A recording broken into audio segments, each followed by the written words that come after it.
bender that day a little bit. You know what I'm saying?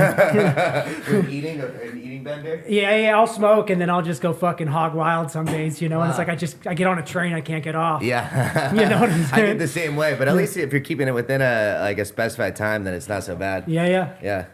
Here, pop these bad boys on. Fuck yeah, I've never used these before. Oh yeah, it's pretty nice. It kind of locks you into each other. Yeah.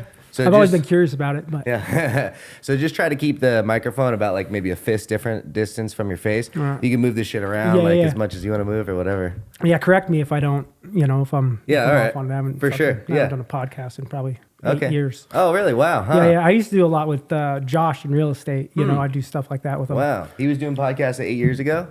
Yeah. Well, it might have been 7 years ago. Yeah, it was around when I was a blue belt. That's still pretty early into it. Yeah. He's, I mean, that's what made his business essentially. And he got into like the, what the hell do they call it? Some of the marketing stuff he did was real early on, you know. I can't think of the name of it right now, but you know, like he built his own CRM super early in the game, you know. So he still has that, you know. He still has a whole bunch of stuff for residential real estate people. One of the pioneers. You know? Yeah. He loved he didn't like being in front of people necessarily. So he's just this kind of like broke a practice. that barrier. Interesting. Wow. It's a great practice, especially if you're just with the boys and stuff. Just Absolutely. Yeah. For sure. Yeah. And one thing I know is probably gonna like come over the audio is like the gum chewing. Oh shit! It's probably here. I got a trash can right here. Yeah, good call. Yeah, no worries. Nice. You know, I actually thought about starting a podcast. Like it was probably we're in 2024. It was probably a solid 10 years ago. And like I bought a camera. I was like doing it with my buddy. I bought like a camera and a microphone. We were gonna do it on just a laptop. And at the time, I was gonna call it like the Joey something experience, like a play off the Joe Rogan experience. At a time that it would have been like not unreasonable to do it because he was like relatively or a lot less known than he is now, but never did it. And so, you know, here you are now. Yeah. Probably wouldn't have been the best play like in the long term. Try to pull off him, but yeah. That's cool. So you used to do podcasts back in the day with that guy? Yeah, we really pushed on video and, you know, just different things that people weren't doing. You know, we'd put everything on YouTube just to capture, you know, capture Google. You know what I'm saying? Just capture all that stuff. And that's eyeballs. Well, you know, the YouTube owns or Google owns YouTube. You know, and so all the really? Do they? Yeah. And so everything that you say and put up through YouTube goes into the Google algorithm. So you can type, you know, Phoenix market update. Here's, you know, you can say that. Yeah, and you're gonna see like a video of someone who's like giving a breakdown of the Phoenix market. You know, and so they would use different verbal words to capture people's search terms and stuff. And so, just using the content from podcasts and whatnot. And we had a videographer that, you know, he would shoot people, you know, like all your initial, you know, this is who I am as a real estate agent, you know, because I mean that's really what it takes. You just got to be out there. Yeah, you know? For sure. Yeah. And so that's when they came on day one. That's kind of what they did, you know. Wow, and interesting. Then, so that's cool. There's definitely like no limit to like how professional you can get with it. It's mostly just like a ton of money, like how much money you want to pour into it. Yeah. Especially with the editing, that's one thing I could like do a little bit better as far as like making clips and like shorts and stuff. Yeah. Right now, you know, I think that would be cool to do. Like, I guess one thing is like if you do like a 10-minute video when you're breaking it down and like a bunch of transitions and stuff, like that type of editing is like just not what I've done so far. But I've got the guy who edits the podcast, which he's the fucking man, like just doing the multi-camera switching and stuff. And I met this guy actually through Instagram who just started doing shorts for me. And that's been working out pretty well too. Like I think he uses AI a lot of it for a lot of the creation of it. Oh wow. Yeah. But yeah. Yeah, it's gotten so, I mean, it's crazy what you can do with it. You know, I've been off technology for, you know, probably going on 4 or 5 years now. Oh, wow. Yeah. You don't keep any social media or anything like that, right? No, I just started a Facebook, but it's strictly to sell stuff, you know, like I just use the marketplace. I don't have any friends on there. You know, it's not even like staying up with people or anything like that. No, I need to do better at it, you know, but I've just kind of been in my own world for 4 or 5 years, you know, so. Wow. Where were you born? Seattle.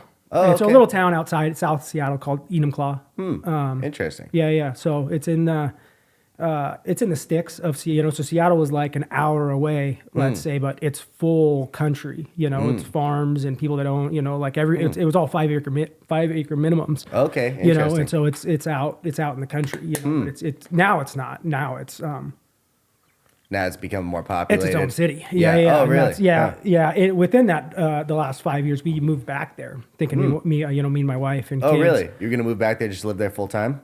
We did. Oh.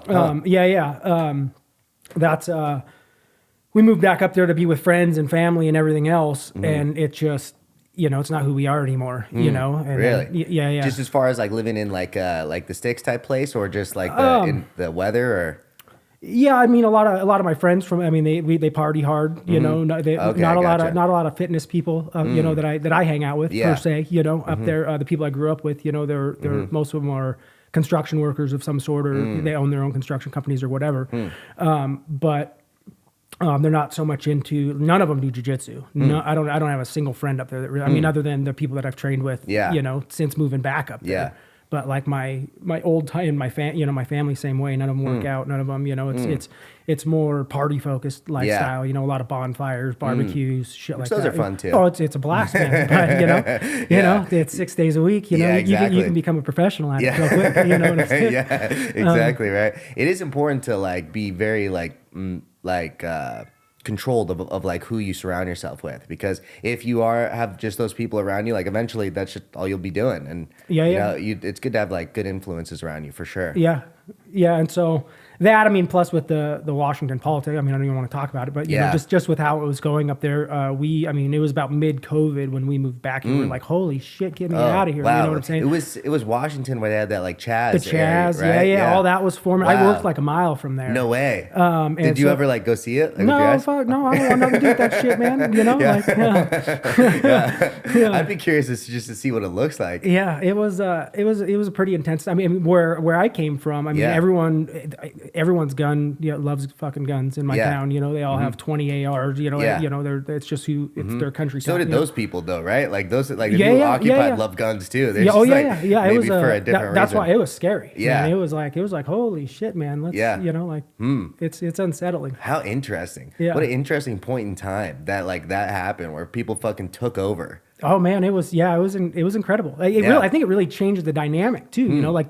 They're having the work from home battles kind of starting. But it was they fully adopted it, and then they're trying to take the work from home type thing away and use it more as like a benefit. And it's like, well, I did my job just fine, right? Yeah. And I think what it really showed is that people want more time with their family. They don't. It almost killed some of the grind hustle. Because that became like full culture. At least in my world it was. Yeah, for sure. Yeah, just like grind, never stop. Yeah. Let's just go. And that's my mentor in real estate. He's still that way, man. He's 12 hours a day, 6-7 days a week, and he just goes. Yeah. And he's one of those humans that are just built like that. Yeah, for sure. And I don't want to do that, Like I like to chill out, man. I like I like to go camping, It's good to have a balance. Yeah. And so I'm trying to figure that out, but I think, COVID highlighted that for a lot of people. For sure, amongst other things. For sure, yeah. Work from home, it wasn't even really a thing before, or like maybe like a small aspect of the workplace. But now it's almost like if you don't offer work from home as an employer, it's super tough to get employees. Yeah. Yeah, and I've seen in a lot. I don't think a lot of business owners are keeping up with it, because the main thing I did when I was in real estate was recruit people, right? And so that's a little bit different than when you're hiring someone, right? When you're hiring someone, that person's coming to you and you're asking them questions about why they're qualified, right? Yeah, that kind of needs to be in person. Although I think a lot of people even do those over Zoom. Right now. Yeah.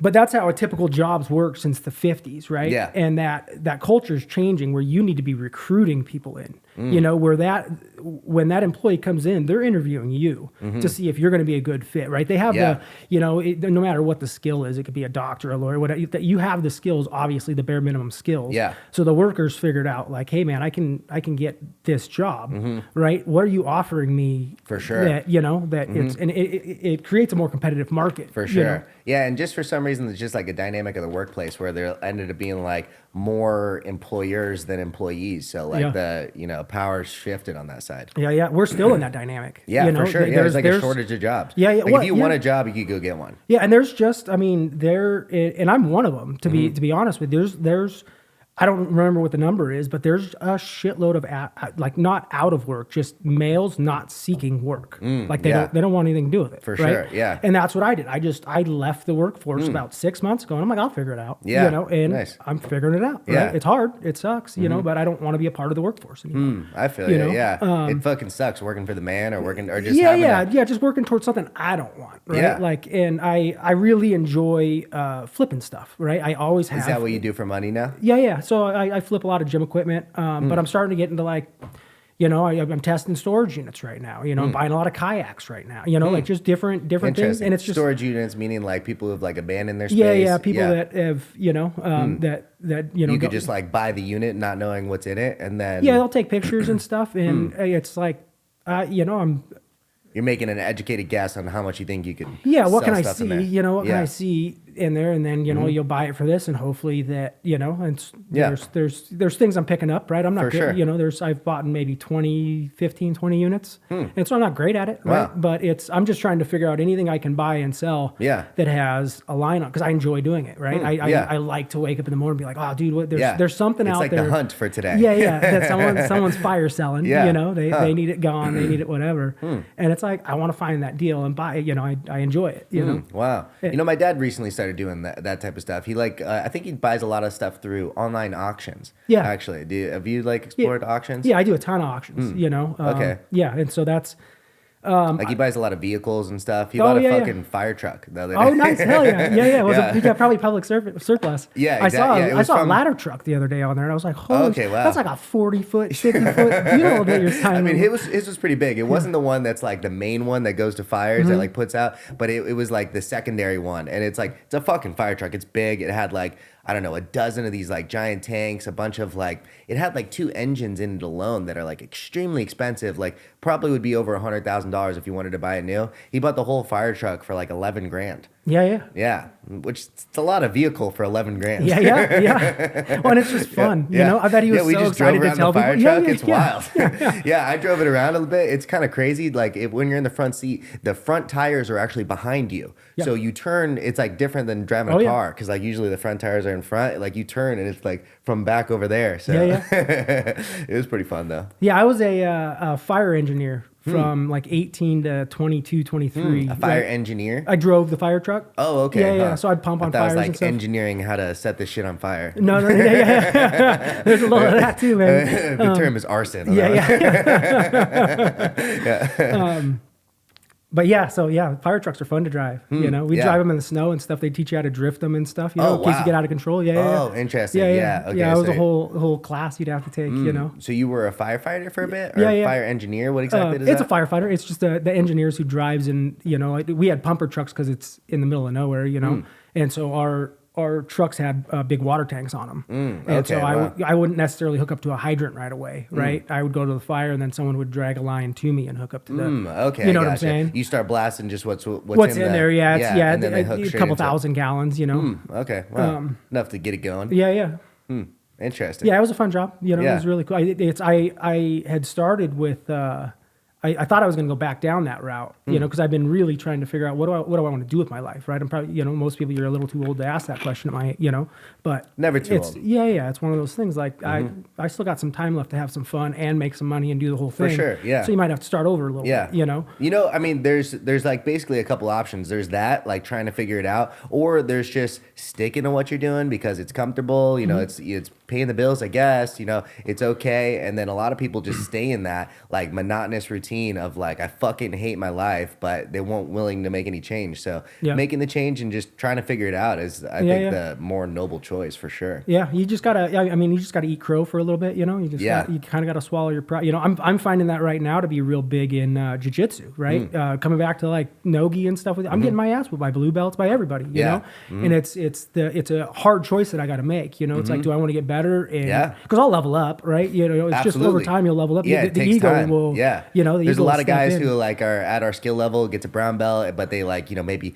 left no-gi to the side for a long time, and then, maybe do a class, like you said, maybe get worked by a blue belt, and they're like, yep, never mind, I'm not doing this. Yeah, this is dangerous. Yeah.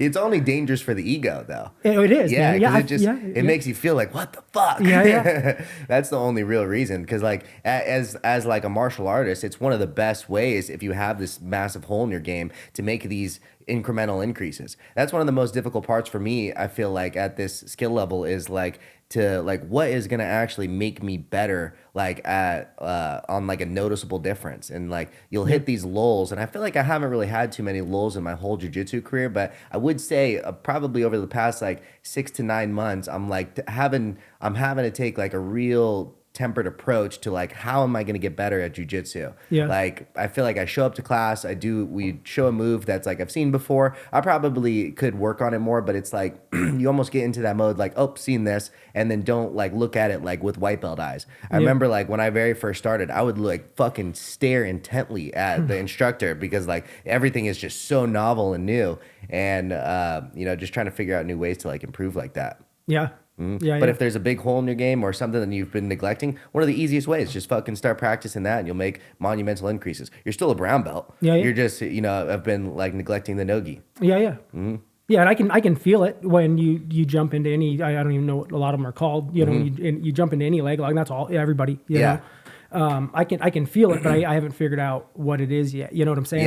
It's like, well, I see how I don't see how you got there. I just as soon as you get there, we're there. As soon as we're there, I'm like, shit. So you should start coming to open mats more. We could just like start drilling that shit. I'm trying to balance my schedule. Right, my schedule's been because my body's falling apart. I'm trying to. This year I really want to make a run at it. You and Issa really changed my mindset on that. I wasn't going to compete again until I got promoted, and then it's like, well, why not, man? It gets infinitely harder. And so it's like, why not try to get some momentum? Why not try to get something going? For sure. And just be paid. The belt will come when the belt comes. Exactly. And I don't think I've had that mindset for most of my jiu-jitsu career. It's kind of just been like fucking climb the ladder. For sure. And Well, that's good. Yeah, I mean, I'm trying to get as many competitions at brown belt as I possibly can. Because once you get to black belt, it's like it's unlimited. It's a whole new pool of people who have been training their entire lives. And I mean, brown belt is sort of that as well. But I mean, it's just why not just do as much as you can at this skill level? And that's one of the those conversations are what made me take a step back and be like, all right, man, and that's one of the reasons I'm starting over with work and everything. I mean, those few conversations was like, all right, man, I got to do it here. I got to be, and it's been really hard. I'd say maybe last night's training, Nogi was one of the first times that I got my ass whipped by some lower belts. And I was like, oh, that's cool, man. Fucking right on. Like normally it's World War III. If you fucking tap me and you're a lower belt, I'm fucking coming. Right? Exactly. And there's some of that, and it's like, man, letting that go and just being like, all right, well, I fucked up way back there. He didn't beat me here. For sure. Way back here. Yeah. And it's understandable too. I mean, we've got some fucking tough blue belts too. Oh yeah. I mean, we've got like blue belts that give me tougher times than like brown belts at other gyms. And that's what really like almost cemented in me. Like, just get your, I'm only trying to win a few tournaments. Those are the only times that matter, right? And I haven't really had that mentality. It's always been like, oh, this is always a war. It's always a go. Which for sure. I'm trying to learn how to bottle that up until the right time. For sure. I'd say sign up for some of these low level tournaments too that are just like these random ones, because like if you're putting all your eggs in like worlds or something at like towards the end of the year, the time's gonna come and you're not gonna be in the competition flow. You can get, just like how you get out of flows just in normal training, you got to get into like a competition flow. Otherwise, like you're going to have the adrenaline dump, the whole lead up, the, strict diet leading up, the, the weigh-ins, the whole like show of it. It's like, unless you get used to that show and get that into your routine, going and competing, you feel like this is completely out of your routine. Like this is not like a normal jiu-jitsu role. This is like an intense role. But you got to almost maintain that mindset that it's no different from the gym. It's just a different setting. It's its own game. And I historically haven't been that great at that game. I do okay at the local level, but I haven't been great at it on a bigger level. It's And just like practice or like getting in your... It's gi versus no gi, man. Yeah. You know, it's you really, For sure. yeah. And so my first tournament's going to be February 10th. That's kind of Oh, nice. kick it off. Is that the AZBJJL? Yeah. Nice. I'm going to do that one as well. Yeah, and so that'll be like, I'm not cutting for you, just a 68. You Perfect. know, like it's great. That's all you need. And it's just to get the muscle going, like you said. You know, exactly. That's part of what this is just getting back in front of because that's always been my biggest thing is I don't really like the limelight, let's say, and so it's like, man, it's better just to hide out. Yeah. But there's two different thoughts to that. You know, you can come out and it could be fun too, right? For sure. There's a lot of benefits to like... Yeah, I can be scared, and I'm seeing that, like my daughter's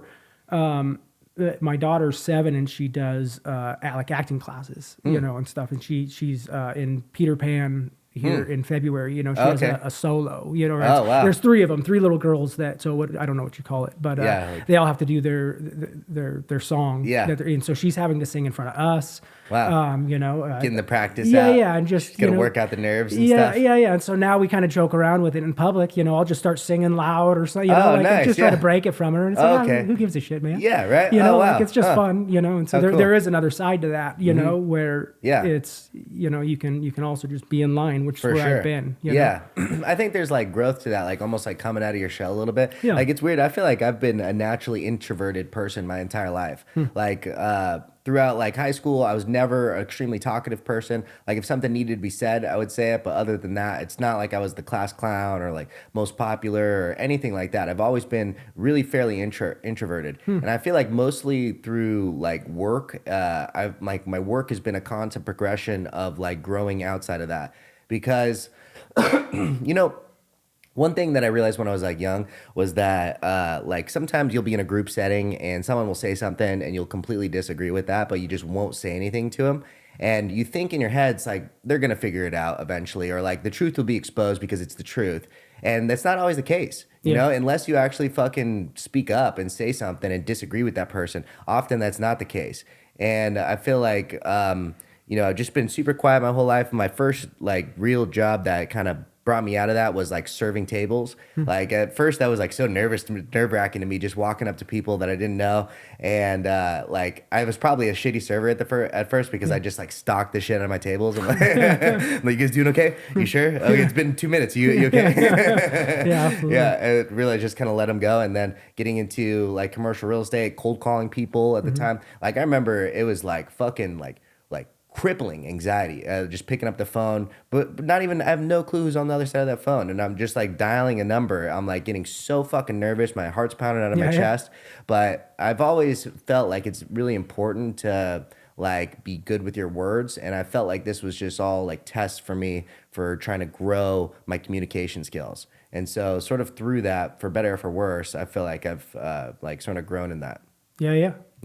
Yeah, it's a hard thing to do too, to keep going. You know, and there's levels to everything. Just like I compare almost everything to jiu-jitsu at this point. Like, I'm a blue belt at this. It's a great comparison. Yeah. And it's like to other, to other jiu-jitsu people. That makes no sense. So, but at this point, that's almost all I hang out with is jiu-jitsu people. It's like if you're not in the sport or It's good because like if you like, especially at like a time in your life when you're like maybe people are fucking off or doing this and that, if you like your jiu-jitsu friends are at least working on one thing in their life that they're constantly trying to get better at. And most people I don't know necessarily have that. And I think there's just a different mentality. You got to like the lose. For sure. You got to kind of enjoy that suck a little bit. And so it's I used to always joke with one of my buddies. I'd be like, man, this is everybody in here is like just on the verge of losing it. Like this is the only thing, like even the nicest jiu-jitsu guy in the world, you know, versus the meanest, like every single person in there is just trying to hold together that last string. And it's like jiu-jitsu's and that's with a lot of tough sports, for sure. I do a lot of trail running. That's the same way. You know, you'll see a lot of like ex-addicts get into extreme trail running. Why do you think that is? You got to like the edge. I think, I'm a pretty heavy drinker, I haven't, I quit, but before, I'll have a cocktail here and there, but it's very, very minimal now. And mine was driven mainly by boredom. I wasn't trying to push myself to the edge in other areas. So I push myself to the edge in booze, right? And I'm a great drinker. I'm not mean. I'm not, if anything, I'll just give you a bigger hug. So there's no one stopping me. You know what I'm saying? Yeah. And so it's just your own health and you like the negative effect it's having on yourself. It started to take me down for a day or two after, and it's like, fuck, I can't. This completely shattering the rest of my life. You know? It fucks up your momentum. You can build such momentum on sober streaks, and then as soon as you get like just trash drunk, it takes a day to recover, and then like to build that momentum again is really tough. Yeah, absolutely. And so I think I like the edge. I think a lot of jiu-jitsu people like the edge. Yeah. I think a lot of people that do like 90-minute hot yoga sessions, they like the edge. It's tough. It's real fucking tough. Those guys like the edge. Yeah. And so I think that's what draws them to a lot of these sports. Yeah. It's just, it's the edge. Yeah, exactly. I love the edge, right? Yeah. I love the dance over yeah, there. Me, Just see what it is. Me as well. I was trying to push it. Yeah, it's tough because it's like, it's like you're on the brink. One thing that they say in yoga, I've heard them say is like, find your edge. And that's like almost a way of like, make sure you're not pulling out too early for a lot of people. Just like you're getting a little tired, make sure you find your edge. Yeah. But your edge always gets farther and farther and farther. Yeah. Yeah. And then sometimes it creeps back where it's like, oh, fuck, this is only 2 rounds in. And I feel like I'm having to push myself or really, get farther into this. Yeah. Yeah. It was like maybe a month and a half ago is when I started yoga hard again because my body was just falling apart from running and jiu-jitsu. Both, it's like I use that as my recovery, Use yoga as your recovery? Yeah. As one of, I roll and do different things. I think it's one of the best. Yeah, yoga is just, it's a way I can still lose 7-8 pounds of water weight, because you sweat like man, it's crazy. It's a serious workout. Yeah. And it's really helped me mentally and everything else. But it's strengthening, most guys, their biggest problems, whether their pain be in their knees and everything else, usually it comes from like their pelvic floor or hip area. Guys are really weak there. We don't, and yoga just kind of fixes some of that. Yeah. And so it's just been, I've had to add it in for sure. It's. I think it does fix it. I think it's just like it takes a long time to like see like true results. Yeah. Like 2 months of it could be great. Like actually one of the ladies, Sintra, have you ever taken her classes? Sintra, I forget her last name, but she's one of the coaches at the Foundry, and nice. She's one of the I want to say one of the original 5 students of Bikram. Like, wow. Yeah, she's like straight from the source. And so she's extremely strict about it. Like she's a fucking Nazi in class. Like I remember one time I went and there was this girl next to me who was like obviously experienced. Like, obviously experienced. She's getting deep into each of the expressions, and she was on her ass on every little minute detail and making sure she's doing stuff. But one thing that she says is like 2 months is I'm gonna fuck it up, but she says like 2 months is great, but 2 years is ideal as far as like getting into the flow of yoga. Yeah. So, it just takes a long time to really like feel those benefits. But you feel it honestly after a day. I think it just like, it's almost like in jiu-jitsu where it's like seeing like big progressions takes a long time. Yeah.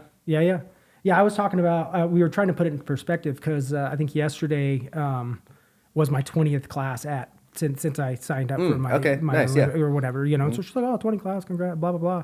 And then we get into class and she's saying to this other lady, she's like, this lady just crossed 2,000. Wow. And I was just like, holy shit, And so I was doing the math, and just, the quick math. I'm like, dude, 4 days a week, that's 200 classes a year. She's wow, that's 10 years of extreme consistency. Yeah. And it's like, holy shit, good, nice, man. Like, wow, that's badass. Yeah. Because I see her there every morning. I'm doing every morning at 5:30. Wow, it makes me think about how many jiu-jitsu classes I've taken.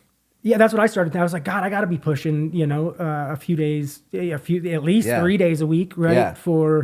I'm 10 or 11 years in. Yeah. And it's like, holy shit, man. Wow. I'm up there. I don't know if I've matched her. I don't know if I'm quite at 2,000 because Carolyn's like, my wife thought like maybe I was at 10,000. She didn't see the gravity of what it actually was. Yeah. And so that's why we reversed it. Yeah. It's like, holy shit, man. Did the breakdown? Yeah. That's like probably close to my whole jiu-jitsu career. Wow. How interesting. Wow. Yeah. Yeah, yoga's been pretty great. I like it a lot. Yeah, it's helping my mind more, more than the recovery. And I think a lot of that is recovery, is being able to truly rest and breathe and for sure. And as far as trail running, were you in trail running like your whole life? No, I was a Did you do like cross country or anything in high school? no, because I played football. And so, I'd train with them. I was one of the fastest milers in track in my state. Oh, really? Wow. Yeah. Do you remember your number? Yeah, I was a 4:38, and I only ran till ninth grade. So that's like a mile at 4:38. Yeah, yeah. Wow, 4 minutes 38 seconds. Yeah, yeah. That's crazy fast. Yeah. Wow. Yeah. So I mean, like in hindsight, I was like, man, why didn't I just stick? Because I went to football because that's where the popular kids were. Yeah. You know? And so that's you Yeah. know and I did well. But look at my stat. I'm not going anywhere in football. Like when you look at it now, you know, I'm 160 pounds. You know, and I'm not fast. Yeah. Right? I have a long distance. Right. But yeah, I'm you not, got that gas tank. Yeah. There's a video out there of me in high school football because I was like one of the slowest guys on the team that actually played, you know, tight end or, you know, whatever. So I'm going out for this pass, and I probably had a 40-yard lead on. He was one of the fastest dudes in the league, you know, to my credit. But I should have scored like walking in, and this dude, 10-yard line, he had me down. Oh, wow, and everyone's like, dude, were you walking? Like, what's going on here? Wow, and so that was like kind of my, you know, like everyone talked shit to me forever. Oh, for that. God, You know, that it was like, sucks. yeah. And it was just like, whatever, man. Yeah. Love you guys. Yeah. But wow. so you know, I was the captain of my football team. You know, I was decent Really? at it, but I was never gonna go big at it. You know, it was just and so I wish I would have, in hindsight, stuck with cross country and stuff because I probably, you know, there would have been stuff there. Yeah. Like opportunities there. Yeah, there's a ton of scholarships that go out for cross country and track, Wow. and it was like, I just, you know, I worked, you know, I worked in high school, so I had to kind of choose what sports I did. Yeah. And same with wrestling. I wrestled till I kind of did everything till about ninth grade, and then it was like full work mode, you know, and that was just kind of what we had to do, you know. Yeah. So when did you get into like trail running big?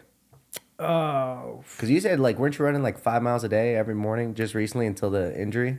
Yeah. And that's crazy. I ran a mile the other day and I was like, oh, that's enough. Yeah, it's like a 14 miler this weekend. It's on Saturday. It's really? It's a race. Yeah, Wow. yeah. It's a rivalry race I have on Saturday, and I have 14 miles is like a half marathon or something? Yeah. They do it in kilometers. I don't remember what. My wife signed me up for like all of a it. 15K or 20K, something like that. Yeah, 25. Yeah, something. 25, It's somewhere right around half. Yeah. Usually, I think it's not What's exact, a marathon? Is that 24 miles? 26.2. Oh, okay. So Yeah. a little bit more than a half. Half a marathon. Yeah.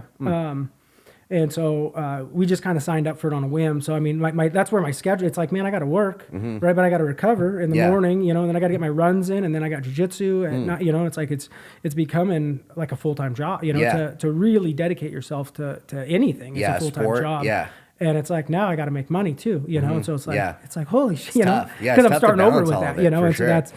so that's really what like. Everything right now is just like fucking from the bottom climbing out, you know, and it's like I've reset my whole life. I'm super excited, right? Yeah. You know, I'm not, it's not the... You're choosing what you want to do. It's just tough. Yeah. I'm smiling every day, you know, but, which I haven't always done that. You know, I battled depression for a long time. And so but I'm way down on everything. So the ego steps in a lot right now. It's just like, no, bitch, you should be up here, you know, go back to your old ways, you know, because, I can go work on the road and be a mechanic for, you know, great money. I did that most of my younger life, you know. Yeah. And so I have opportunities where I can go, you know, make 150 grand a year, you know, but then I'm away from my family and I don't, you know, I just don't. It's not something that makes you happy. Yeah, it's just it's a grind that I'm not interested in, you know. Yeah. And to each his own, man. You know, to the guys to all my buddies that do it, you know, some of them love it, and they ball hard. You know, they'll grind it and they'll pull 250 a year. You know, like some of those guys that grind it, they grind do well. it. You know, but I'd rather, you know. Yeah. Make rather be where you're $200 at week, than like doing something that you fucking hate. Yeah, and it's just kind of where I'm at with everything. But it's I'm having a hard time balancing it all. Yeah. You know, it's really like I'm having to start like running's gone to the back burner. You know, once I started falling apart and I had to do yoga, it's like, well, either jiu-jitsu goes to the back burner or and running so now does. Now I'm trying to work running back into, you know. Wow. Now that yoga's there, you know, I kind of have that schedule down. Nice. And so I got to add that back in. But I mean, in my opinion, for jiu-jitsu, I think yoga and running are such good complements to it if you can keep your body healthy, right? You know, because jiu-jitsu tears it up and running tears it up. You know? Right. Yeah. Running's. Do you ever feel like trouble with your knees or your ankles or anything from running? No.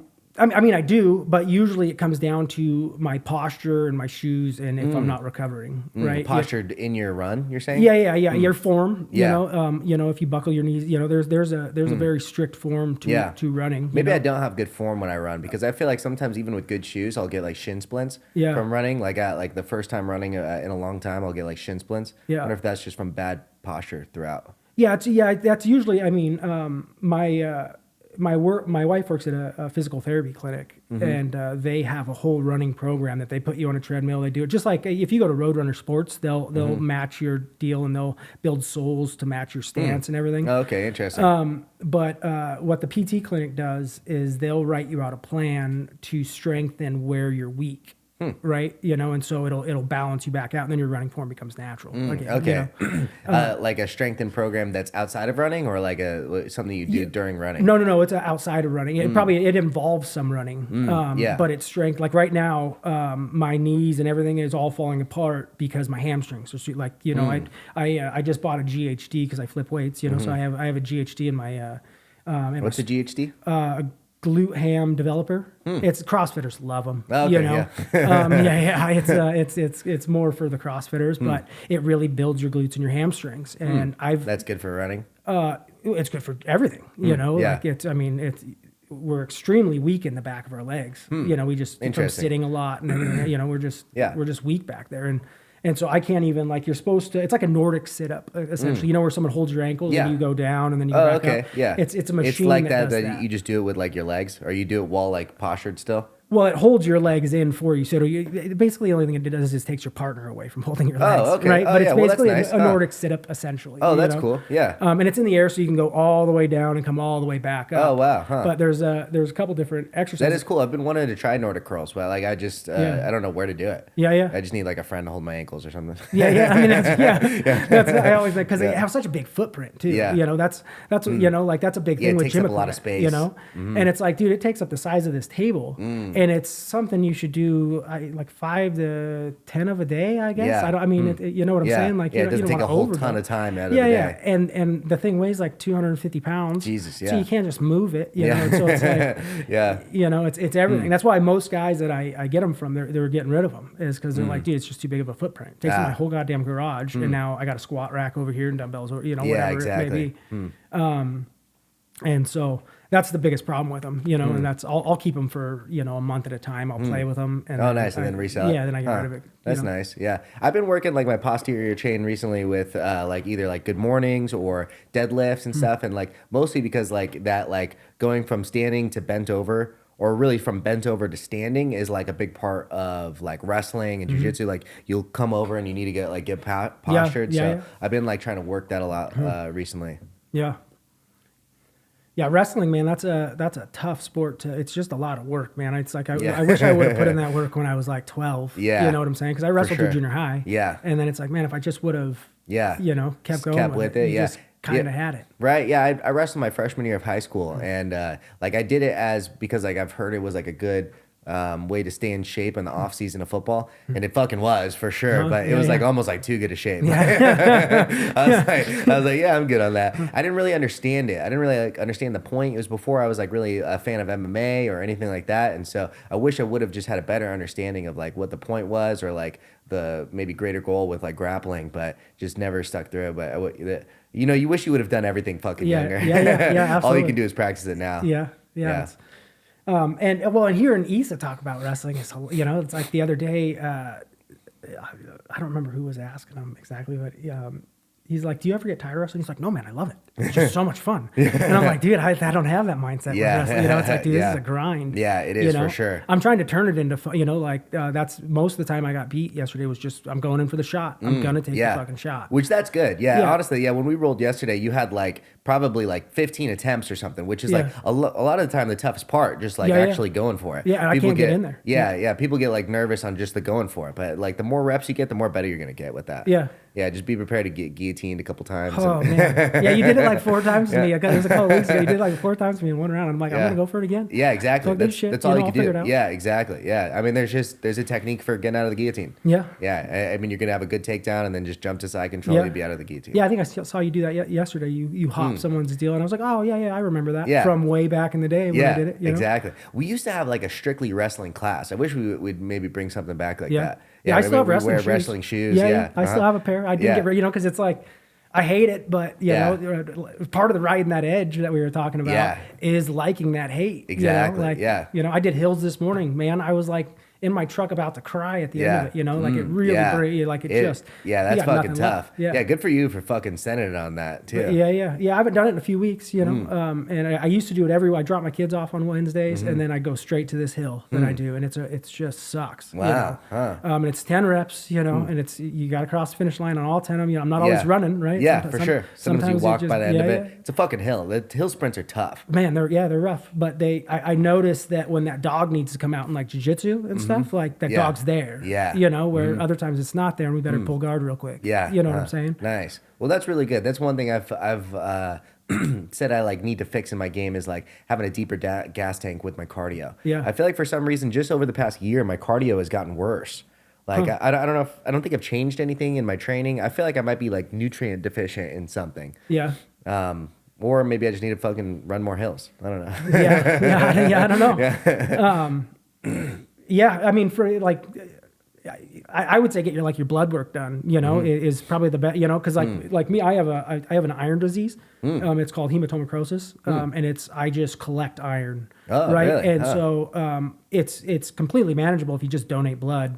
Oh, really? All the time. Yeah, you just got to get rid of blood so your body makes new blood, and it collects the iron, and then you got rid of, so it helps a lot of people out because, people are anemic. Blood all the time. And I have a pretty rare blood type too. Oh, really? And so I just donate a shitload and it's fine. But if I skip, like I'm going through that a little bit right now. If I skip, my blood gets real heavy and makes it hard to carry the oxygen, does the whole thing. And I'll get to a point where I can't walk upstairs right. Oh, really? You know what I'm saying? Wow. So How interesting. A lot of it could just be, like you said, deficient in something or... could be something like that. Yeah, maybe I need to get my blood work done. I just did this thing. Have you heard of Gary Brecka? Mm-mm. He's like the guy that have you seen how healthy Dana White has gotten recently? Oh yeah, okay, yeah. He's the guy that's been he's been doing stuff on behalf of Dana, but he's very about taking a genetic test, and apparently all people have one of 5 gene mutations, and depending on one or what combination you have, you're gonna be deficient in certain things, and if you just not do nutrients just for the sake of supplementing, but if you'd do supplement for deficiencies, it has massive benefits for you. Yeah, so I just did a gene test. It's been I sent it in a couple weeks ago. I'm waiting for the results, but I'm curious about that. Yeah, I think blood work as well would be a good thing. Yeah, and that might be why my wife does more. She does all the health stuff. Yeah, the biohacking stuff. Yeah. And so she that's probably, I think she has talked about him and doing because she's working on getting some blood work done or whatever it is. It might be the gene thing. Gene test. Yeah. Yeah, I was listening to someone else on Joe Rogan podcast recently, and it was he's for somewhere around $1,000, you can get a whole slew of information about yourself that would cost you, years and years or thousands of dollars through your traditional health system, which most places are going to just give you some sort of pill or something to mask your symptoms, when the reality is maybe, you could have gotten, I don't know, fucking Adderall for you're tired, you're having trouble doing stuff, maybe you need Adderall, but it's really just whatever, something in your blood. Yeah, probably should have got some Adderall. You gotta throw that in there with it. That shit's fun. It is fun, honestly. Yeah, I haven't done it in years. But, okay, wow. I did a lot in college. Yeah, that's when I didn't go to college, but my buddies that were at college were always doing it. And so that was the thing to do at that time, was drink as much as you can and take Adderall and then you're sober again. Yeah, exactly, right? Gets you going. Yeah. It's like a government version of cocaine. It's like cocaine. It's extremely similar feeling. It's just longer and sustained. Yeah. Yeah. It's crazy. Yeah, my very first experience with it was like my freshman year of college. A girl that I knew like had a prescription for Vyvanse, which is just like an off-brand of Adderall, and I think she had these like I want to say 60 milligram Vyvanses, which like one would be a fucking lot. And before some concert we went to, we each took like 3 of them, and it was like a Molly experience or something like that. It was like just extreme euphoria and like you're basically cracked out for a while. Yeah. Yeah. Yeah, I would drink a lot on it, and so then I would black out. Yeah. Which I mean, like I said, I was never like mostly never trying to fight people or do anything crazy. You know? And so I would just walk into random parties and shit because it was college town. Okay. And yeah. it was like that makes for some wild fucking stories. You know. And, yeah. But yeah, I liked it for a while. It's no good anymore. Yeah. No good at all. You know, I was just hearing an interview with like Sugar Sean's brother actually was like really addicted to I think he got into like meth, and like his starting was like his progression was like he'd get like super drunk all the time. Like a buddy offered him an Adderall at work the next morning to even him out. He started doing Adderall like crazy, and then fucking turned into meth. Yeah. It's a quick progression. You know, Yeah, that's what sure. we were talking about it like 2 days ago with my wife. My age in my hometown is like getting hit hard. Like everybody's dying. They're all overdosing. Really? Like, wow. Yeah, we've lost probably 10 in the last, like 10 people? year and a half. Like really close friends, you Wow. know? And a lot of them were high level wrestler. Like we lost one a couple days ago. And he was a real high level, you know, like probably AAA baseball player, right? I don't think he would have made it to the pros, but he like, good athlete. yeah, and so it's like, man, they're just dropping like flies, and a lot of them start with injuries. You know, a couple of them had gone into like the food industry. You know, and drugs are rampant in the you know in the restaurant industry and stuff. And so you know, it's just wiping out all my you know, and it just is the culture. You know, For sure. And Yeah, I was gonna say that like speaks to like how much of the culture it really is. If like 10 of your friends have like passed from it, that's an insane amount. That's an insane number. Yeah. It just shows it's almost like we're almost like a conglomerate of like almost like one fucking entity, and like the more you surround yourself, like you just become like whatever you're surrounding yourself with. So if that is the culture, if that is like what most people are doing, you just become one of the like one cell in this like entity. Yeah, and it's real Mm-hmm. easy to just say, you know, and so that's where riding the line, that the edge again, it's fun, you know, it's like because you find those other people, you know, and you'll see it in skydiving, you see it in everybody, you know, like there's just, they're outliers, you know, on the fringes of society, I guess. And there's healthy edges and like those type of edges too. I think like any sort of like when you're fucking like drugs, any sort of drug like edges you're finding, like it's never gonna end good. And then like a healthy edge, I think you can really find through like sports and stuff. Although it's kind of cool, like seeing like the certain outliers, like the Jordan Belfort during his like run up. I love guys those that kind of people. do the both. They're like extremely successful in the business and like just a fucking wild party person. It's like I don't know. There's something real interesting about that type of person. They're ballers. Yeah, you know? And exactly. It's I mean, most people can't though. It's like if you're just getting fucked up all the time, you're just not going to be productive. So that's why it's crazy. Like the people who are doing both. I can't imagine. I can't imagine going that hard. You know. I think with anyone though, it's unsustainable. Yeah. As it was for him, you know. Like there's, exactly. You know, you're just gonna get caught up somewhere. You know, it's for sure. And that's. You know, it's just hard. Like a lot of my buddies who've gone, they were into that. Like I said, they were on their way to, you know, some sort of money doing sport. You know, a lot of athletes, you know, came from around there. But as soon as they would get like knocked down or injured, a lot of them were injury that would, you know, now they're on, you know, Percocet or whatever, you know, whatever. And then boom, they're gone. You know, it's like, you know, it just takes them down a different path. Yeah, exactly. You know, that's so, terrible. And it's just so available up there, you know. It was. Yeah, and also too the whole like. Did you ever watch Dope Sick? Yeah. All about like Purdue Pharma. Yeah. Like how much like OxyContin has been like pushed throughout the country and the world. Like anyone who had any sort of pain or injury, like they're actually the sole reason that if you go to the hospital, they ask you what your pain level is from 1 to 10. Yeah. With like little frowny face and the smiley face. That. That's literally because of them. Yeah. They like try to make it one of like the vitals, like just like how they check your heart rate and blood pressure and all this. They wanted your pain level to be one of your vitals. Yeah. And so people's like often, you know, first intro to whether it's heroin or just like pills in general is like some sort of legitimate injury. Yeah. And then you get prescribed and can't fucking get off it. Yeah. Yeah. Yeah. I did 2 dirt bike guys. Same thing. You know, like a lot of guys rode up there. You know, I grew up on dirt bikes and shit. So, you know, a lot of guys would do that. They'd take a spill, and then it's like, boom, you see like a little Y, like, oh, he was good, and they're fucking hard right off a cliff. You know what I'm saying? Right? Yeah, how crazy. Yeah, you just see like the guy that was a couple days ago, I was a firefighter with him back when I was 20 something, you know. What, the guy that passed away a couple days ago? Yeah. Wow. Yeah. You He just had a overdosed friend just recently? Yeah, like 4 days ago. Wow. Yeah. Crazy. And that's why it was so fresh in mind, because it was like, dude, that's like fucking, how many is that in the last, you know? And it's that edge, you know. I love it, but everybody liked that edge because everybody was super poor. Yeah. Right? And everybody was trying to fight each other just to get out of where we were, you know. Yeah. Like I said, the people that just stayed there because Seattle was in such close proximity, that land became worth you know, and blah blah blah. And so you know, so like everybody that owns 5 acres there is now balling. Okay, you know, yeah, they're they had not money they're to fund it. Yeah. But they just worked a normal job at, like, Boeing's huge right there. Everybody's parents I know is Boeing. Yeah. You know, and so just that area, you know, it just, it was a weird area to grow up in. You know, wow, that's wild. Yeah. Well, it's good. I'm glad you're over here. Yeah. We went back there, man. It was like, holy Not shit. the right move. Get me out of here.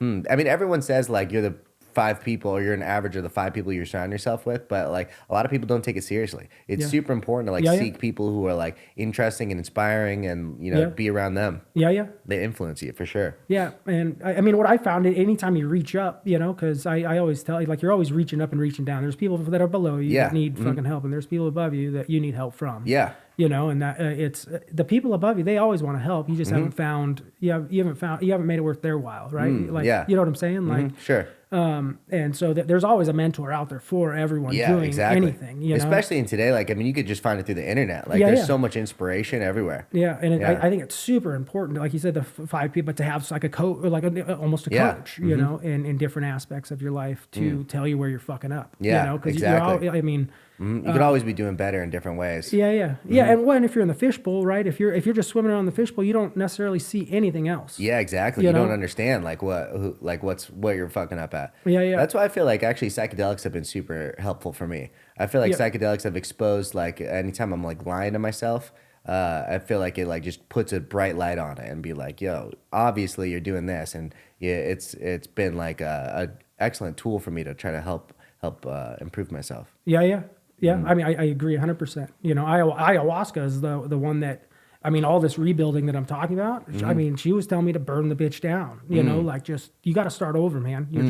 You're too deep and too much ego in there, you know, because a lot of the stuff I was doing out of fear, you know, and it just. She meaning like grandmother or? Madre. Okay. Yeah. Like the medicine was telling me that. Yeah, that was like the first time I did ayahuasca. It was very clear. Like, you gotta start over, man. You're too deep in all this stuff. And so I just kind of, I didn't see it for what it was until probably a few months ago. You know, when I started training pretty hard back at ISIS and being up in, you know, at that thing, that's where I started really like putting it all together from like 5 years ago of basically tearing my life apart, you know, like just picking through it and trying to figure out. I remember it was an extremely intense experience for you. I remember you you came to the gym and like you could see it in your eyes. And you'd like been through something. Yeah, it was pretty powerful, you know. And I think I don't know if this is for everybody, but some of the people that I've talked to that also do medicine, I think there's like a spectrum of like what's balanced, right? And it's maybe a little different for everyone, right? But there's a general guide of what balanced is, you know, like what makes, you know. Yeah. And I think the farther you're at one extreme, Madre will just show you the other extreme, you know, and it'll bring you to that. The closer you are to the center, the less. Maybe the less wild you're. Yeah, the less wild, you know. But I was living on the edge, with drugs and everything, man. I was living on the edge, even through the last like year, you know. I would drink a lot, you know. It was just it was what it was, man. Yeah. And I really think that I was just on one edge, and I needed to come to here, you know. Like my wife, for example, she was on this edge. She never argued. She would always brag like, no one's ever disliked me. And I'm like, oh, that's not a good thing. You know, like that means you're not speaking up. Yeah, you know? exactly. You're too agreeable. Yeah. And so when she took it, she went to that side, and it was real fucking lucky that I was over here. You know what I'm saying? Or else it would have been just a button heads. Yeah, and it was that for a while. I mean, like, you know, we moved apart for 2 years. You know, it was a real. So she became like what, like real disagreeable, or just like kind of voiced her opinion? Yeah. Or, Yeah, there's a joke I always make with like when I'm rolling with real big guys that are going gentle, and then all of a sudden like I'll do something, and then it's like turn it on. Game on. You know, I'm like, oh, they just got tired of my shit. Yeah. You know, like, you know, I'm a little guy. They know they can do what they want with me, so they're being nice until they get tired of my shit, and then they're gonna fucking bury my face in the mat. Ah, wow. You know, and that's kind of, I was making all the rules, right? Because I was the disagreeable one. Yeah. I was making all the rules in our life forever, right? And she was just kind of taking it. Yeah. And when she took ayahuasca, man, she was done taking it. Oh, you know wow, what I'm saying? Yeah. And she really got her voice, right? And she didn't know how to use it at first, right? And so she was a real motherfucker to deal with for a while, you know? Yeah. And I mean, so was I'm sure. Absolutely, for the 20 years before that I was being a real motherfucker, you know? But so we had gone separate ways because of, I mean, we burnt that shit down too. You know, we kept our kids out of it, which was great. We always could, we could always do that. And then we kind of built our own mindset, and then we came back slowly. I mean, we came back through mushrooms, we started taking mushrooms together, camping and stuff, because we'd still take the kids camping, we're still amicable, Yeah. We've been best friends since we were like 10. That's what you said. Yeah. Oh, interesting. And so we've known each other forever, man, and in a lot of ways that makes it harder, right? Because you know every detail about this person's past, and you're tired of each other. And we're really just fucking, we're over it, you know what I'm saying? Yeah.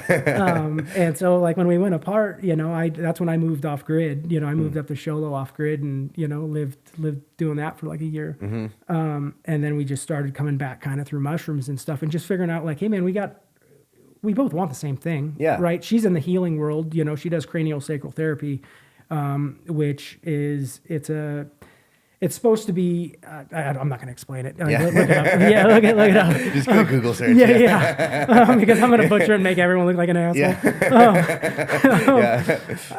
But her goal is healing people, so that's really what she wants through life, and she's really good at it, And so, and that's, I really want to fix, there's a lot of big problems with young kids not having opportunities to find jiu-jitsu or running or any of that stuff. And you just see the change in the kids that find it. Right. And so I would love to help people at some point down the road and, get that going. And so we both kind of have the same goals. Just like different expressions of it. Yeah. And we go about it very differently.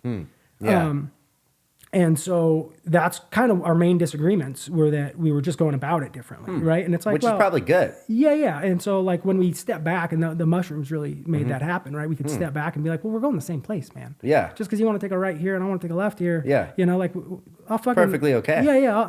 Let's hang out in the middle and everything, and we'll just we'll get where we're going. You just don't tell me how I'm going to do it, and I won't tell you how I'm going to do it. Yeah, how you're exactly. Gonna do it, Wow. And you so, like each wanted to almost like control the other person's life. Like this is the correct path, and you're not doing it the right way. Yeah. And she still because we were pretty heavy on prospecting in real estate. The fucking hitting the phones, and it's a numbers game. And you talk to this many people, it's going to equal this many conversations. Those conversations are going to be this many. Blah blah blah. You're just breaking down numbers pretty hard, and that worked for me. My jiu-jitsu is very systematized. Right, like you go here, then I go here. Yeah. Right. I'm not that creative in that sense. Right. It's I have a very strict system that I stick with. And you wanted to put her on that system for what she's trying to grow. Yeah. I've been wanting to do that. I think my whole life is put her on the system that fucking works for me. Yeah. It works for me. Can't you see it? You know what I'm saying? And I was nice about it in a way, but that's what I was trying to do. And we really stepped back, and it's like, well, you just do your shit, man. I'll see you tonight. Nice. Well, that's really good. Built more trust and everything, but that's another thing, man. We're having to build that whole thing back. Yeah. From it's just everything, man. Everything. And it's like, man, I'm fucking, I like to eat crow a little bit. I like to be, like doubt me just. The underdog. Yeah. It doesn't bother me. Like watch what happens. It's like, oh, this will be fun. Nice. I'll catch back. Yeah. Nice. Well, that's really good. Like I said earlier, I think there's like two choices to that. It's either like eat crow for a little bit and like come, figure out what you really want, burn it down, or just fucking live the life that you don't want to live. Yeah. Kind of like sit in like quiet despair. Yeah. So I think that, like I said, is the more noble choice for sure. Yeah, we'll see. Yeah. I mean, either way, I'm smiling. Stories unwritten. Yeah. But I'm a lot I'm a lot more excited about where, where life goes when trying that, For sure. Yeah. So yeah, I mean, it's, Yeah, I think just stick to it. You know, Yeah, yeah. as long as you're trying, like you're constantly trying to learn or try to do stuff, it's got to happen. yeah. Yeah, Yeah, and I get overwhelmed by society. It's just busy down here, like Yeah. being off grid, man. I'd see like 4 or 5 people a week. Yeah. Like I just it's didn't. a different life. Yeah. And so coming down here, like as soon as I'd hit Shea Boulevard from Sholo, it's like, holy fuck, the world's starting. Yeah. And so I still have that place up there that I can escape to, if I need to get, because there's a, like, I'll just start like building up. And in the past, it's just been, okay, let's just have a cocktail to balance it out, and that would be bring me back down. Right. But, it doesn't really. Yeah. And so now I just kind of got to escape every once in a while. I got to figure out that balance. Yeah. But, it's good to have both. It's good to have a place like that. Yeah. One thing me and my girl decided to do is like make a commitment that at least once a month we're gonna go camp somewhere, go do something. Yeah. And so like all of last year we like went to a bunch of different places, and it's like it's so I don't know, it just feels good for like my fucking soul, just being out in nature, like smelling the fresh air, just all trees, bad reception, be away from houses, like beautiful nature. It's like it feels good for you. Yeah, that's important, I think. I think there's something like primal to it. Yeah. Yeah. Well, and even on like a business standpoint, like I remember Gary Vaynerchuk. I don't know if you know who that guy. Yeah. But he said like it was probably 5 years when I was deep involved in real estate. I followed him. I listened to a lot of his shit. But he was like, in 5 years, people are gonna pay you to take their phones and keys away. They're gonna go and they'll be like, I'm done with it, man. I've had too much of it. And I mean, that's where we're sitting. I mean, yoga classes can't get enough of it. Places you can't take your phone, you can't get enough of it. Meditation's becoming for huge, sure too. Yeah, the whole camping industry is like crazy. Like, you could easily spend like $10,000 on like camping stuff. That's easily. That's last summer I was flipping tents. Okay, I was killing it on tents. I bought a couple on auction. And I'm like, dude, these things are fire selling. Almost for retail. They're price, extremely expensive for like a good one. Yeah. And so I just bought a bunch of tents, and it was like, okay, this is what's gonna, and that's what I love. It's like, what is the, because there's markets and everything, and it's really crazy how those little markets operate in a big, in a big whole market. Yeah, for sure. And so like the little minute market, it's fun to watch because they all have ebbs and flows of their own, and so. But yeah, camping tents. Yeah, yeah. It's good to have both. Like I think the tough part about maybe like living at a place like that is like how do you make money? Yeah, and that's what I ran into. I worked at a timber mill. I was rebuilding an old timber mill. And so there's money, but it's again, it's not what I want to do. It's not, and so there. And plus my family was down here. I'd come down on the weekends and they'd come up on the weekends in the summer and stuff. But there's an importance to being around, a father and a, for sure. There's importance in both. And I just wasn't there as much as I needed to be. So it's really nice to, I'm really enjoying, like he's soccer, he's in jiu-jitsu, I go to the classes and teach. That's cool. Stuff. That's really cool. Being a lot of like a bigger part of it. Yeah. And I was always a part of it per se, but you know what I'm saying? Like there's levels, there's efforts. Yeah, exactly. That you can give it, to for it. sure. Yeah. If you're busy all the time, it's not the same as like helping teach the class. That's pretty cool. Yeah. And I really think teaching really helps you level up your game. Yeah, I agree. Yeah. Teaching was part of my regular routine for a long time. And then just like recently, it's just, I think actually, it started with me getting injured last year. I obviously stopped teaching because of that. I just couldn't be in the gym. And then it's been tough, like finding one that's like on the regular routine again. But I think starting maybe next week, I'm going to start teaching the 7 a.m. Nogi classes. Oh, nice. At Isis? Yeah, at Isis. Yeah. Oh, nice. So I'm super excited about that. Yeah, I think it does help your jiu-jitsu a lot. Yeah. It's really, and so that's one of my goals is just to immerse, so I don't remember who it was that says it, but it's like 99% is really hard, 100% is really easy, because that if you give yourself that 1% out, you're always thinking about like, fuck, maybe I won't go, and so if you're just like, hey, this is it, we're fucking immersed in it, it's time to go, 100%. Oh, interesting. It gets real easy. You don't have a choice anymore. It's the choice that, I could pull out at any time. Like when people say that, I want to quit drinking or anything, it's literally it's not an overtime thing. Eventually I want to do that, there's a moment in time that you quit drinking. Exactly. Or whatever, it's a whatever singular it is. decision. And you can take that, and that's that 99% 100 deal. And it's like, I feel like as I commit more to, to like, well, yoga's not a choice anymore. Yeah. 5:30 in the morning, because I don't like it. I like waking up about 8. Yeah, exactly. It's cool. tough. Yeah. Yeah. That's why I've always been a 10 a.m. guy. I've always trained 10 a.m. And that was the reason. You sleep in, and then you could go train, and then a good start to the day. Yeah. Start work from 1 to whenever the job's done, or whatever, and that was my routine. And so waking up at 5:30 is not cool. Yeah. But it's it's not a choice now. It's really easy. It's like, it's like, okay, fuck. Once you're there, it's great. Yeah, it's like just like getting there in the first place. Yeah. And I felt like what I was missing in running with that, because I was I'd run probably 5 days a week out of the 7. Yeah. You know what I'm saying? And what I was missing is like the accountability partner too. Like you sign up to a yoga, it's like you better show up, or they're going to charge you a $15 no show. Yeah, exactly. Right? Yeah. And so it's like, well, like here we go. And so it helped me take the choice out, because I think I've always been a 99%er, where it's like I'm here, but I have to talk myself into coming all the time. Exactly. And so, I think that's a huge shift, is just immersing yourself in it if you want to, in whatever. For sure. Yeah, exactly. It is important to fucking try your hardest. Yeah. So what days are the no-gi 7 a.m.s? Well, so I think right now, it's all, I want to say, it's like 2 days gi, 1 day no gi, and I think Wednesday right now is gi, but we're gonna switch it to a no gi and do that. Oh, this fucking cat, Gigi,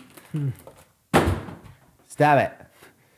She's such a psycho. Yeah. I got a cat almost just like that. I found it in the woods. Oh, really? And then we've nursed it back. Yeah. Oh, nice. Yeah. But same thing as playful. Like it's like when it's time to play, it's time to play. Sometimes it's the middle of the night. Yeah, she was like, we've had her since she was like a little kitty, and she was super malnourished actually when we first got her. She was like half a pound. Like you could feel every bone in her tail, her hips, you could feel all of it. And we had to give her fluids and stuff to start. Yeah. But now she's completely forgot she was starving at one point. She's just eats like crazy, is super playful. She's a cool cat though. Yeah, I like her a lot. I've never had a cat before. I haven't either. That was my first one. Oh really? I love it. You found her in the woods? At my timber mill. Oh wow! Huh. Yeah. She was dying. She was dying. It was New Year's Day last year. I came into work, or the second, I guess, or whatever day it was that I came back to work. Yeah, she was dying also. She couldn't find food. Yeah, she was. No, she was trapped in our storage container. Oh wow! Sitting, it snowed because it's in Sholo, so we're. So she got in somehow. Yeah, she got in there and got left over the weekend. Oh wow! And just lived on the heater. And so when she was like that big. And I took her home. She slept on my belly. It was off grid. Yeah. And nursed her back to and then I brought her down here. Wow. And same thing. Forgot.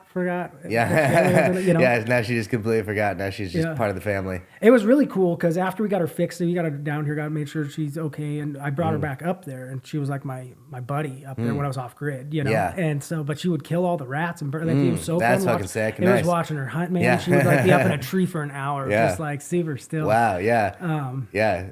Cats are fucking super hunters. Oh, they're fucking crazy. They're I think they're the worst invasive species in North America. Yeah. As far as how much shit they kill. They kill everything. Yeah, I heard they kill 7 billion birds a year. Yeah. Or maybe it's 70 billion. It's a crazy number of birds. Yeah. Yeah. She was probably, from what I would see, it would be 2 a week, and some mice in there and shit. So I'm not seeing everything, right? She's not bringing everything back. Wow. Yeah. And that's cool. She still hangs out with you. Yeah, she comes back. Yeah, she won't scratch my kids or anything. She's really nice. But that's probably why your cat's, because I was playing with her this morning. Oh yeah. If I put my fingers in like this, and she knows she's not gonna make draw blood. Oh yeah, she'll it's fucking get after it. On, Yeah. And so I'll do a little jiu-jitsu shit. I'll be like, oh, pass that here, Yeah, exactly. I'm always flipping her. Yeah. I always thought once they figure out, because my sister had cats that ran away and never came back. At one point they would leave every day. She had this one that would leave every day. It would come back every day, and then one day it just didn't fucking come back. And my thought was as soon as it figured out it could kill or eat without her, then it's I don't need you, bitch. Yeah. I do my own thing. Yeah. Yeah. No, the cat, when I was off grid, I that one in particular, its sister. I also got its sister. That was, it was a litter. We don't know where it came from, right? There was just a litter there. Yeah.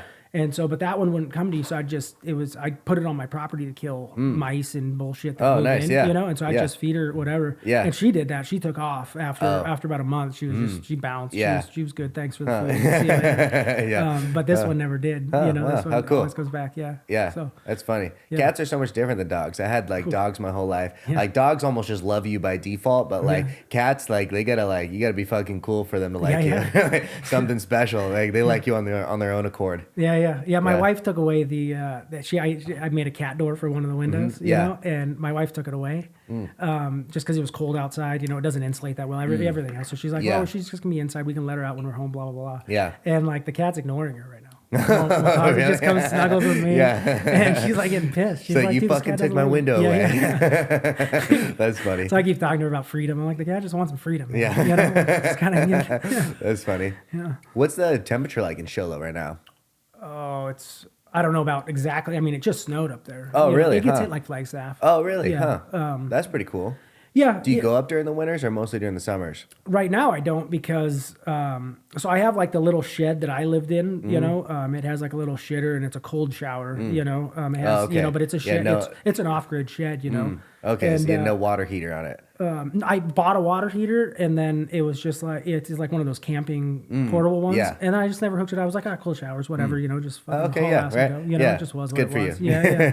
Yeah. But then I in that time I was building a shipping container house. And so I just moved that up there, and so it's all in shambles right now. But it's like a 2-story shipping container house that hopefully will be done by like spring, midsummer. I don't know. I thought I was going to do it in like 2 weeks, and it's just been an overwhelming project. It's like, man, I'm so deep on it. It's like I have to keep going. It's probably tough to build during like that weather too. Like Well, I it's had it super down. cold. My buddy owns a farm in Buckeye, and so I had it down there. He had a welder and everything, so I was fabricating. Oh, so you build it down there and then just fucking bring it up. Yeah. I shipped it up there when it was all. So all it needs now is insulation and siding, and it should be like mostly done. Nice, that's cool. And then I got to get a forklift to stack everything, you know, because it's all just in pieces, like I said. But Wow, how cool. Yeah, that was a project, man. Yeah. Yeah. Do you ever go camping outside of your place up there? Not a lot anymore. I lived. I don't. You remember before I moved back to Washington? I lived in that Mercedes that van. Oh, for a okay, while. yeah. Do you remember that? Yeah. Do you remember? Yeah. And so I did a lot of camping then. You know, that was like kind of You're the just I'm gonna start. go anywhere. Yeah. And so I would just pull over. You know, I'd go just outside of the city. You know, whether it be like a little past South Mountain or something, or over in the west. You know, the west. Yeah. But I would just every day I'd figure out what my next day looks like because I was in real estate, and so my appointments would be all over the valley. Yeah. And you know, I got Stayed in a new place all the time. yeah, it was cool. It was really cool because I'd trail run somewhere new, almost every morning, you know. Wow. And then I had like an LA Fitness membership, you know, and so I you just go go shower there. and do the whole thing. And so I haven't camped since then, and I need to start because my kids don't. They haven't camped that much. Yeah. You know, my boy's hitting 10 almost, and it's like he's camped like 10 times. Oh, you know? really? It's like I grew up almost every weekend Oh, really? camping. So I'd like to get back into veering away. Yeah, you that's know, cool. But We should all go with like some of the boys from One Love and just like go for a camping trip sometime. I love it, man. Yeah, that'd be really cool. I actually I built a deck. It's a 30 by 20 deck that I built on my property. That's all going to be mat space. Wow, and that'd be sick. that's what I want to do. Like just Yeah, invite the homies up. Yeah, like, yeah. We'll roll, just roll, drink some beers. Yeah. Yeah, that'd be really cool. Yeah, and so that's my plan this summer is to get a bunch of guys up there and just kind of hang out. Yeah, you know? that'd be badass. Weren't you running like an open mat or something at one point up there?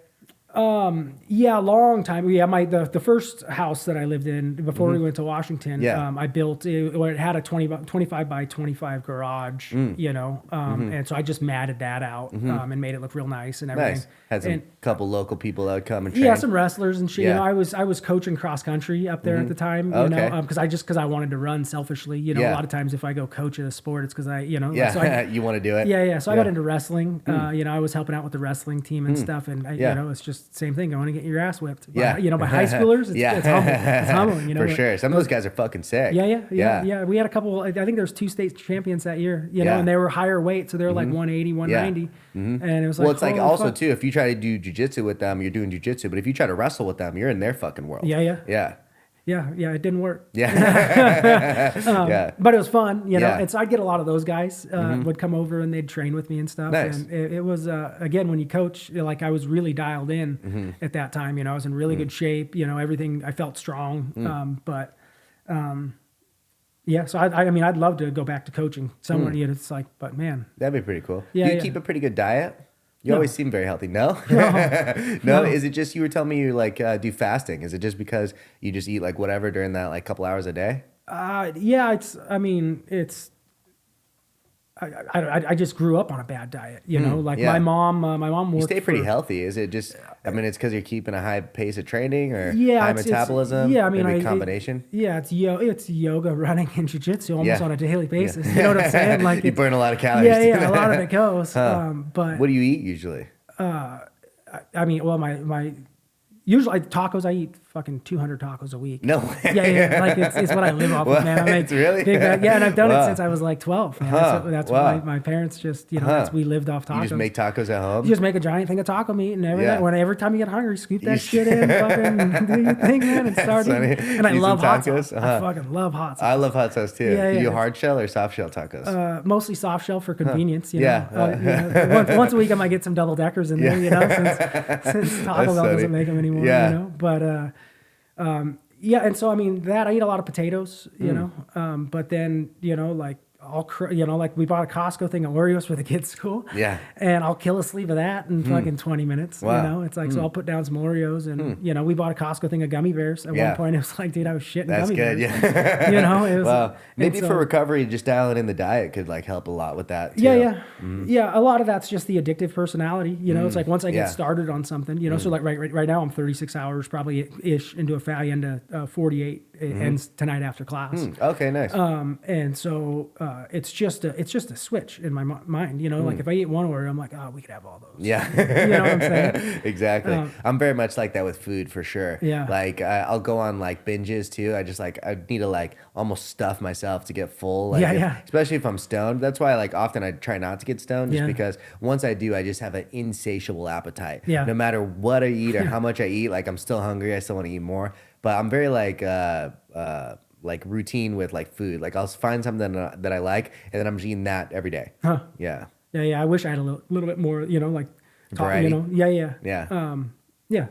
I mean, and tacos isn't the best, you know, like I'm putting down a lot of tortillas. You know what I'm saying? Yeah, exactly. Like, Yeah. Tacos ain't the best. Yeah, you know, for sure. It's not the best. Oh, that's why too. Maybe doing that like genetic test might be good for you too. Like, so one of the things that he talks about is like one of those 5 gene mutations is the MTHFR gene, which they call the motherfucker gene, which like MTHFR motherfucker.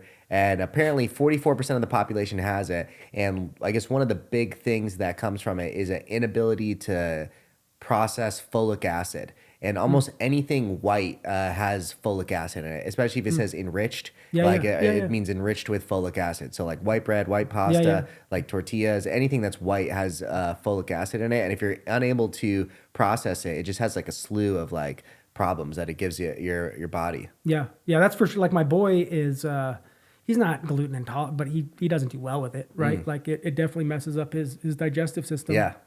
And so when he was like 2, I think my wife started making sourdough, and so she does sourdough every week. Ooh, that's was nice. Fucking legit. Yeah. Man. I love that shit. Love some homemade bread. Yeah. And so mostly, I feel great when I eat that, you know, because she uses special flour, you know, Yeah. and all the bullshit that she needs to. I don't know how it's done. Yeah, but, she makes it clean. Yeah. But I'm really the main, and so I think the tortillas are really my problem. You know, it's like just eat a lot of tortillas. You know, and I don't You're think I do eating great. 200 tacos, Yeah. We're eating a lot. You know, Yeah. like I was just thinking about how, you know, tonight Yeah. it's like, oh, I'm gonna get down on some fucking tacos, man. That's hilarious. Yeah, and I'm still excited about it every day, man. Like, it's like the enthusiasm just hasn't left. Yeah, it's like a dog that's eating the same meal like 9,000 Yeah, times. yeah. It's like, fuck yeah. Yeah, Dinner man. tonight. That's funny. Yeah, but I'm trying to diet. You know, it's like how much do you diet? You know, like you can only do one step at a time. You know, Yeah, it's like, exactly. Yeah. you know, sometimes I feel like if you just change everything at once, you feel like you've gone off the rail, you know, and then you're gonna go off the rails. Yeah, you know? exactly. I've done that a bunch. Where Yeah. it's like we're going all in on this. Yeah. And then it's like, well, it lasts a little bit, you know, and it's Yeah. like it's good to have sustainable changes, not like stuff that you're just doing for short periods. That's why I feel like intense diets like carnivore or something. Like, have you ever tried carnivore? No, not strict. Yeah, I mean, I've done it like 3 times now. I do feel really good when I'm on it, but it's just so strict that like I fucking enjoy pizza, I enjoy pasta, I want to eat it sometimes, and if you do, like it fucks you up like really bad. Like this last like in preparation for 2 different ADCCs, I did carnivore because you lose like 7-8 pounds just by switching to the diet without any other major changes because you're not eating carbs and you don't hold on as much water. So it makes like the diet a lot easier because you're that much lighter naturally just from not holding on as much water.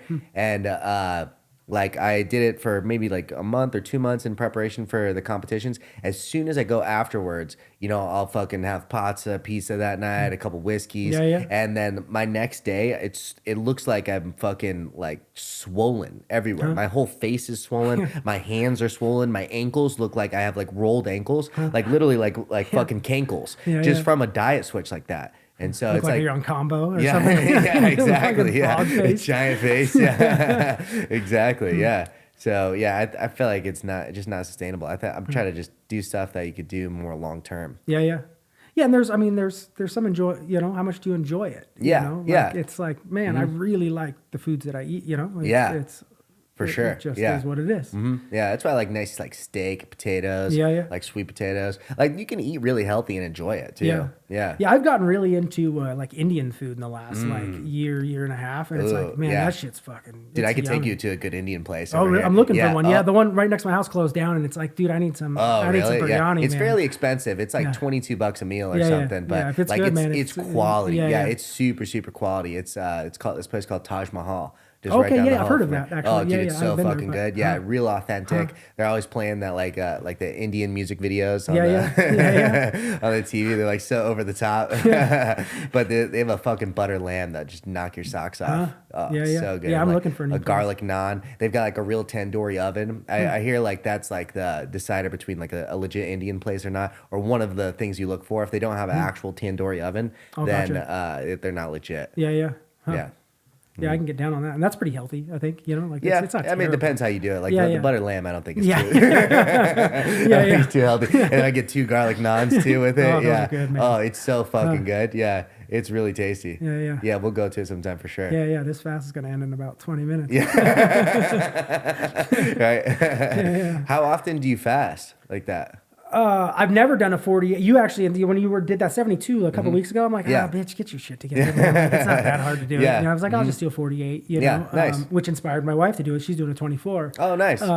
You know, but 24 is doable. I feel like real easy. Yeah, I've done a bunch of like I think like 36 is what it works out to. Like I'll like eat dinner at 8 p.m., not eat the whole next day, then eat breakfast the following day. Oh, gotcha. Yeah, I've done a bunch of those, and I feel really good doing those. Yeah. But yeah, that was my first time doing a 72. That was a long time. Yeah, I bet. Yeah, and I'll probably get one of those here in the next month or two. You know, but I just feel better if, you know, like if I eat from the windows of like anywhere. I mean, 2's generally when I eat, but sometimes if I'm really hungry, I'll go to noon. You know, I don't keep like a dial. I don't for care. Sure. Yeah. You know, and then depending on if I smoke or not at night, like you said, to smoke, sometimes I'll go on a bender and that'll last till 8 o'clock, you know? Yeah. Cause we're in bed pretty early. I wake up at 5 o'clock to hit yoga. So it's like, we're in bed too. And I trade, you know, I'm not good at it. Right. But like stocks? Currencies right now. Yeah. Okay, like cryptos? Yeah. No, like the dollar, the yen, the Aussie dollar. Yeah. I trade them against each other.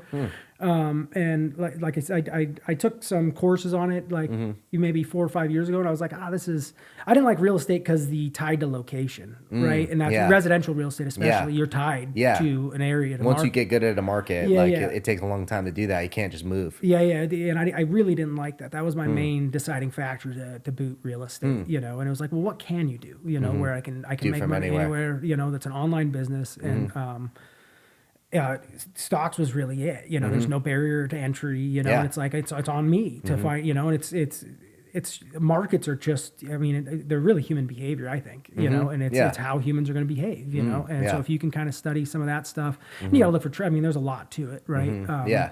and I suck at it, so I don't want to, like I'm not profitable at this point. It's not my main go-to, but I'm breaking even at this point. Nice. We're not losing money anymore. Yeah, that's not bad. I mean, that's tough to do. Yeah, and it's the highest paid industry in the world. It's completely manipulated. It's it's all fucked up. Yeah, I love it, man. It's like jiu-jitsu in that way. Yeah, if you just ride the highs and the lows, you can make some money off of it. Yeah, and it's.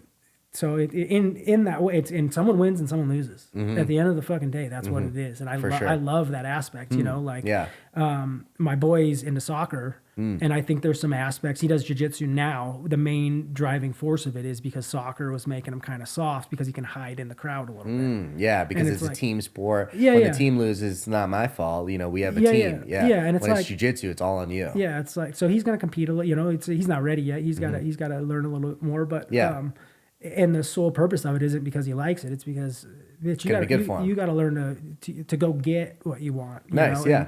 I think he doesn't like to lose, right? But if he can hide in the crowd, you're not. It's not necessarily him. Yeah.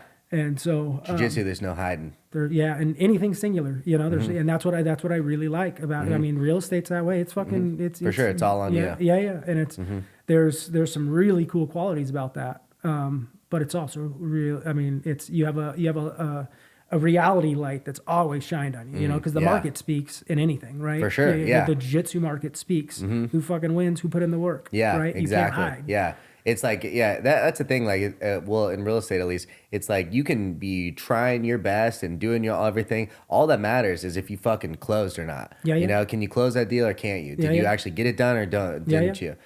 So I mean, everything rides on your history, on like what you've actually accomplished. Yeah, and I love that aspect of real estate. I just, like I said, I was in the recruiting side of it more, and so I was dealing with other real estate agents, and it's like, holy shit, to deal with other. I mean, you deal with them just on the other side. Like I'm actively meeting, 6 real estate agents a day that are not doing well. Right? Because they're not going to move if they're doing well, right? They're not going to see you in the first place. You know what I'm saying? And so they're seeing me because their business is in the shitter, and they want help, but they don't want to tell me that, so they got to act like a baller. Yeah. You know what I'm saying? Like it was just too much, man. It was like, can we just get over the front, bro? Yeah, exactly. Like maybe I can put you in a chokehold. Yeah, how and funny. When it gets real uncomfortable for me, you can tell me the truth. Yeah, exactly. How funny. Especially because I feel like most residential real estate people are just fucking idiots too. A lot of them are so dumb. They're just like glorified like tour guides, and I think it's probably true in most industries, but like I think because there's so many fucking people in the residential side, you just experience it more, that like 10% of the people are making 90% of the money. So absolutely. Those 90% of fucking idiots you have to deal with are just like just a headache and a half. It's just and I was actively chasing all those people that are not doing well. Right. Because our splits were so high, it's like a baller.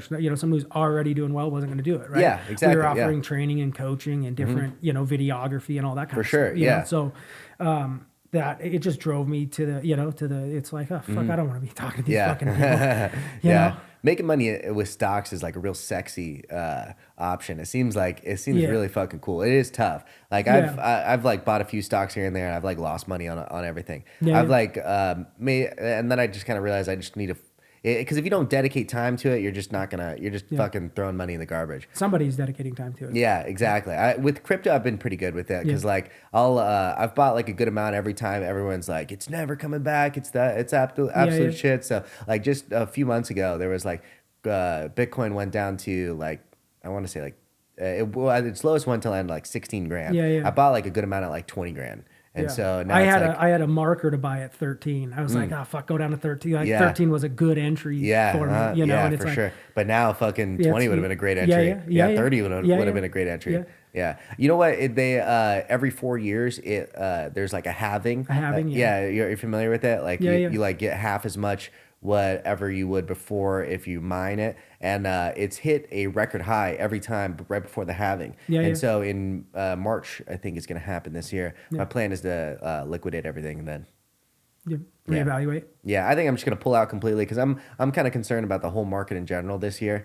And I feel like this might be crypto's last little run for a little bit. And maybe it's not, but I feel like it'll be at a good number. I mean, it's at a good number now. I feel like if it hits that little bull run again right before the halving, I'm just gonna pull out, and that way I'm ready to buy something for real estate. And there's it's Yeah, I almost got into crypto, and then it's like I have a pretty good daily trading plan that if I follow the rules, if I really look at everything that I can lose a lot more than I win and still be profitable, because of where my stops and my targets and everything are placed and what I think's gonna, because everything's a guess, right? Like nobody. It's just like educated gambling. Yeah, I mean, exactly. It's like Texas Hold'em, right? Yeah. There's a skill to Texas Hold'em. There's sure. something that you're reading and doing, and numbers and different Absolutely. things. At the end of the day, it's gambling. Yeah, the same, And so it's all about hedging, right? It's like, dude, yeah, exactly. What is my potential target versus my potential loss? Yeah. As long as my target outweighs my loss by a and if good you can amount. like cut your losses early, if you're on top of it, that's a totally different thing. Yeah, like I just don't focus. I just don't put enough like focus into it to like do that like day trading type of turnarounds. I basically look like everything that I bought is like, okay, it looks really shitty right now. I think there's probably some room for increase here that I'm just gonna put some money and not think about it. Yeah, and that's I would like to get to that, to that point, some of the longer term trades, but right now it's like I'm still practicing, I'm a blue belt, it's I might be creeping on purple, but I ain't there yet, and there's purple belts and there's world champion purple belts, it's the same game there, there's people that dedicate fucking 20 hours a day on their computers just staring at this shit. Yeah. And it's like I'm not into that. I'm trying to follow what they're studying, through little cues. I'm trying to follow what they're studying. Yeah. And so do you think it's just like predictable patterns is what it is? Is that's like kind of what you're trying to it's supply and demand zones. So you're looking where potential supply and demand zones are, and that's generally, if you have a small, a small zone, it might hit there and go back up, because like say on a long-term chart, you're in an uptrend, but that doesn't mean you're in an uptrend on 15 for the last day. Or last 15 minutes. It could be a correction of an uptrend that looks like a great downtrend that's about to turn on you. Yeah, right? Like, it's not like these like gradual slopes. It's like constant up, down, up, down, up, down. And so depending on the time frames and stuff you're looking on, right, like you get very different stories, right? And so I just try to break the story as I go down. Like, okay, it might correct here on the long one, right? And I try to just scour through and see like what the best. Yeah. Some of them have already turned and started going back up and and it's like, okay, well, if it breaks this peak, it's going to, so there's different cues and stuff, right? But at the end of the day, it's still a guess, right? And so those, I'm just trying to eliminate as many possibilities, or confirm the possibility that it's going to go in the direction that I think it's going to go into, right? And at the end of the day, you lose and you win, and hopefully you win more than you lose. For sure. That's the goal. Yeah. With gambling, with anything, if you can hit like even like the 55% win rate, like you're doing great.